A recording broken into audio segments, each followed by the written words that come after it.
I beg your pardon? You have to ask me nice. You see, Danny, I can deal with the bullets and the bombs and the blood. I don't want money, and I don't want medals. What I do want is for you to stand there in that faggoty white uniform and with your Harvard mouth extend me some fucking courtesy. So I have absolutely no idea what happened to my first video. For some reason, it was taken down. I did 2 edits on it, tried to put it back up. It didn't go back up. And now, since I have to make these videos on my phone, I'd already deleted the video when it posted, so I've had to put it back together. It's not exactly like the first one was. I'm sorry, guys. Basically, a retake of the part 1 was, at one point, 36 minutes long, and this one's going to be about 19. So there's going to be a lot that I didn't put in because I've already deleted the video. Yeah, I have no way of going back to referencing it because I don't have enough room on my iPhone to make 2 videos at once. So in order to make part 2 of that video, I have to delete part 1 after it posts. Unfortunately, if something like this happens, I lose everything. So I do apologize. Trying to get this up for you guys because it had been up for like 2 days and then for some reason it got taken down. So enjoy. I'll see you in part 2. Part 2 will be back on pace, 2 regular videos, I promise.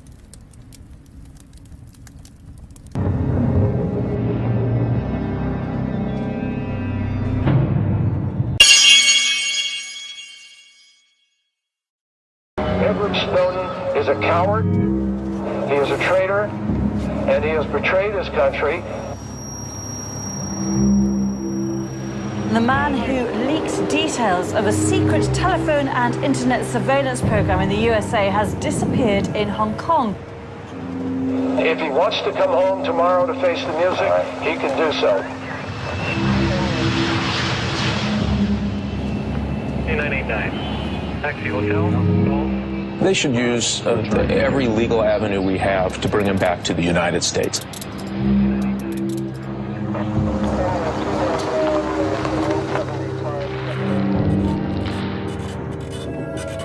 I want to get him caught and brought back for trial.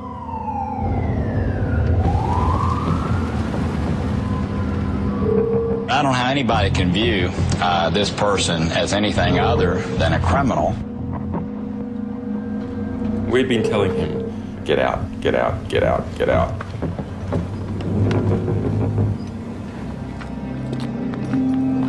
You're going along with someone's life literally in your hands. Either our plan had worked and we would get on that flight, or it wouldn't.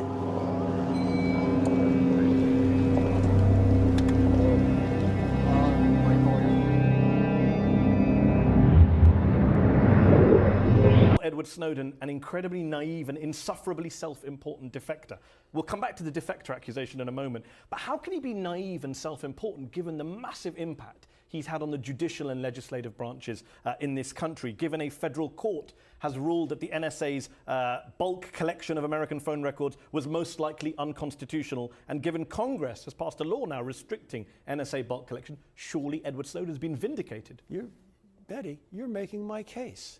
This man stole somewhere between 250,000 and 500,000 documents, shoved them out the door, and the only change in American intelligence that's been documented, other than some voluntary restraints that President Obama has put on us, and by the way, we can change our mind at any time, the only thing that's happened judicially or legislatively is that the metadata program that Mr. Snowden revealed, now the metadata, rather than being kept by NSA, is being kept by American telecommunications providers, period. That's it. 3 years into this, that's the only thing that's changed.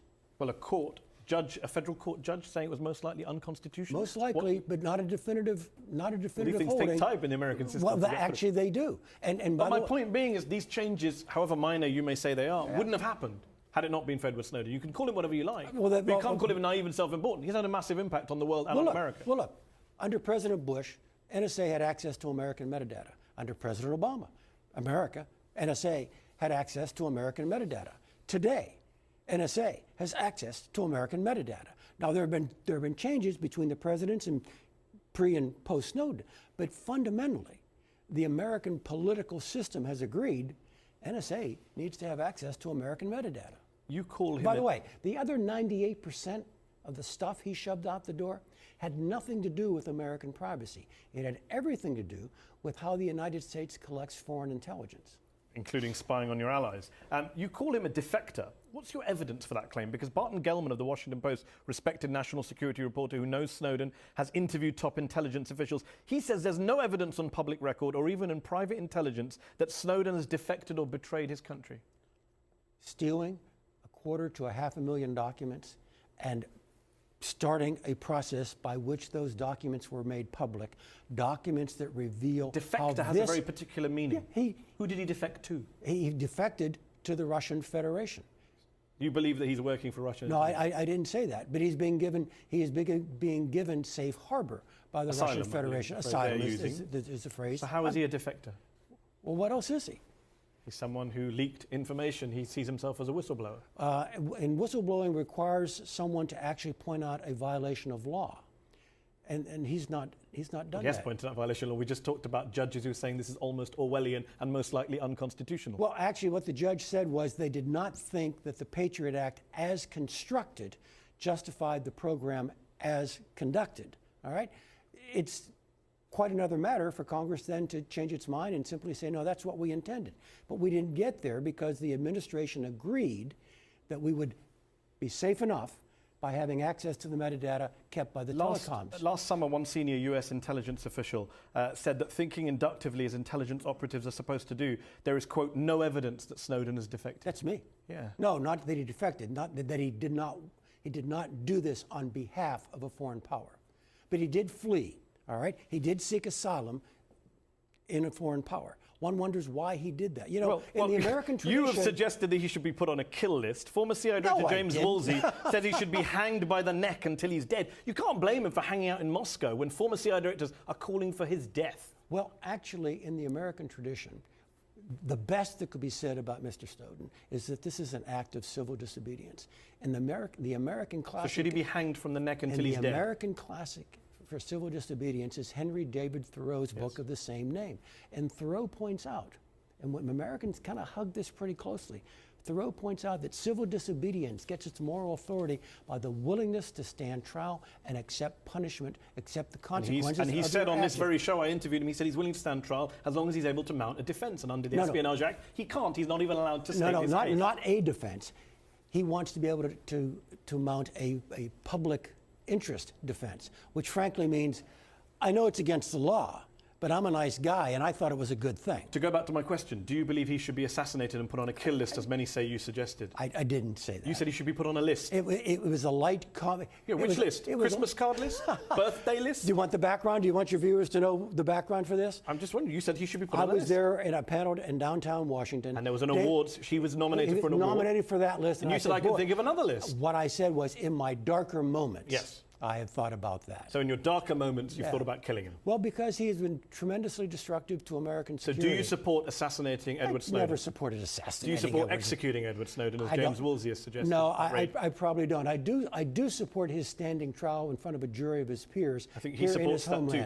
When you were asked about Trump's proposal to take out the families of terrorists, you said the US military would refuse to act because they're, quote, not required to follow an unlawful order. Actually, what I said was they're required not to follow. Required not to follow. And yet when President Bush asked you and the NSA to collect Americans' internet metadata after 9/11 as part of a program called Stellar Wind, a secret program without any court-approved warrants, some would say you engaged in a potentially illegal order. You didn't refuse to follow that illegal order. It was an order that so upset the acting Attorney General, who he threatened to resign. Well, actually... And yet you followed that order. Was that an illegal order that you followed? No, it looks like it. No, well, now we're going to have to go back to some of the details in the book, all right? Now, first of all, I didn't believe it was illegal.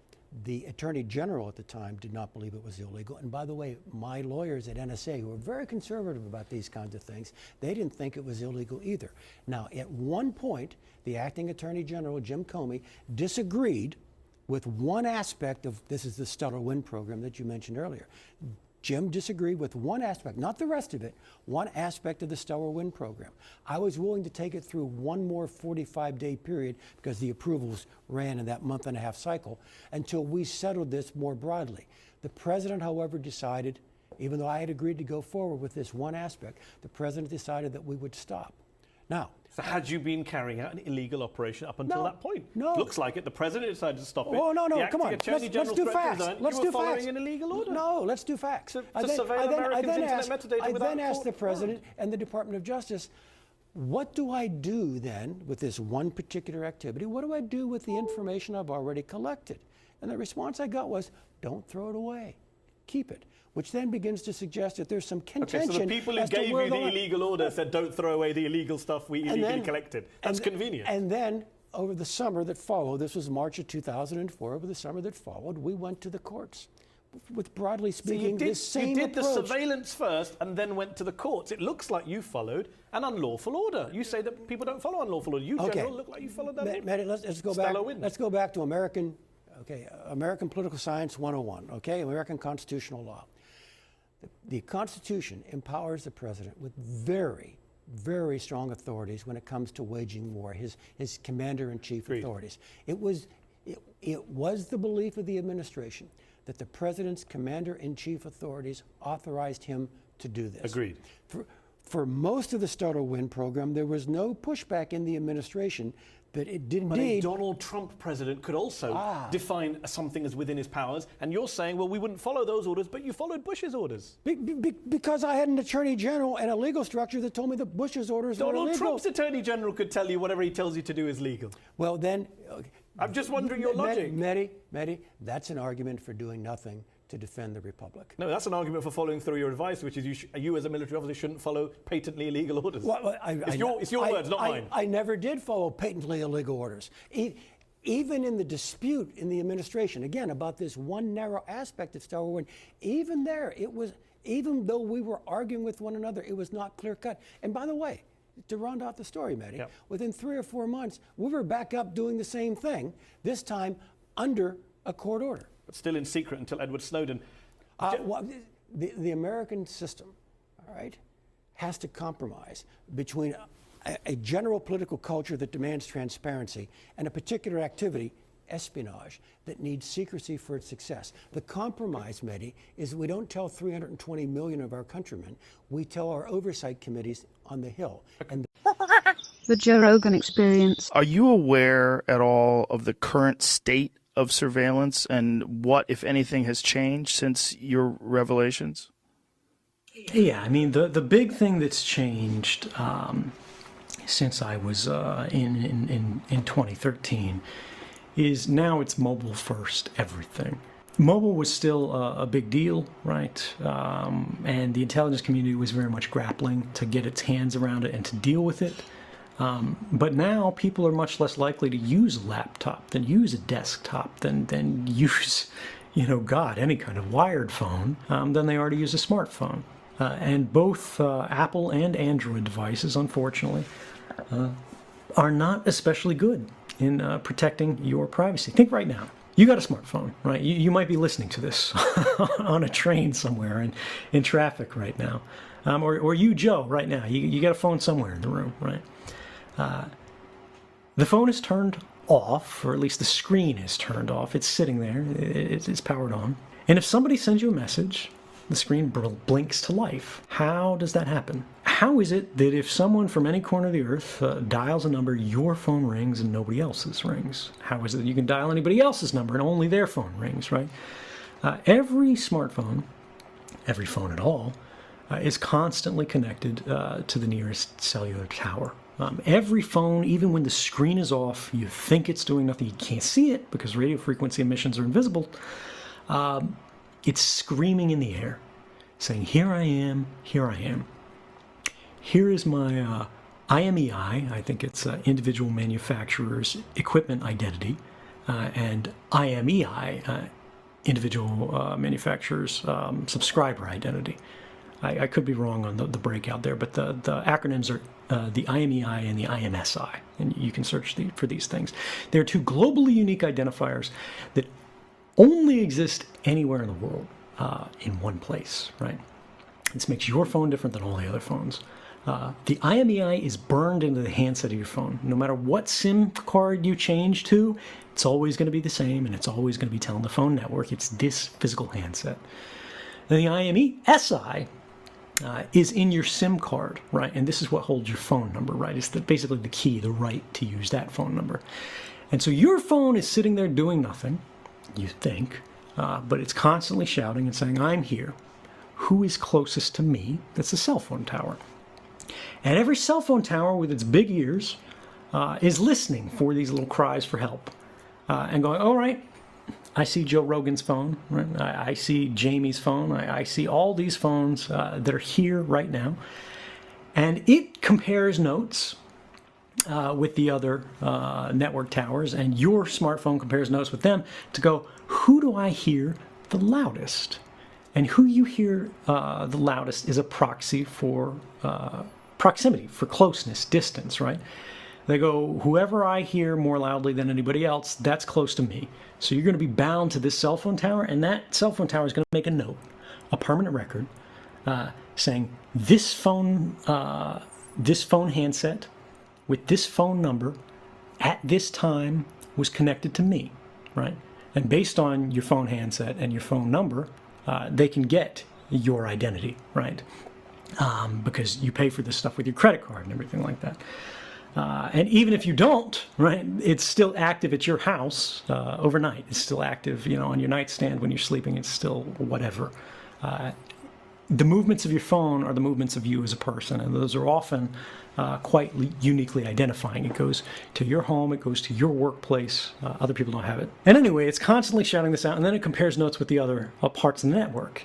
And when somebody is trying to get to a phone, it compares notes. The network compares notes to go, where is this phone with this phone number in the world right now? And to that cell phone tower that is closest to that phone, it sends out a signal saying, we have a call for you. Make your phone start ringing so your owner can answer it. And then it connects it across this whole path. But what this means is that whenever you're carrying a phone, whenever the phone is turned on, there's a record of your presence at that place that is being made and created by companies. It does not need to be kept forever, and in fact, there's no good argument for it to be kept forever, but these companies see that as valuable information, right? This is the whole big data problem that we're running into, and all this information that used to be ephemeral, right? Where were you when you were 8 years old, Where'd you go after you had a bad breakup? Who'd you spend the night with? Who'd you call after? All this information used to be ephemeral, meaning it disappeared, right? Like the morning dew, it would be gone. No one would remember it. But now these things are stored. Now these things are saved. It doesn't matter whether you're doing anything wrong. It doesn't matter whether you're the most ordinary person on Earth, because that's how bulk collection, which is the government's euphemism for mass surveillance, works. They simply collect it all in advance in hopes that one day it will become useful. And that was just talking about how you connect to the phone network. That's not talking about all those apps on your phone.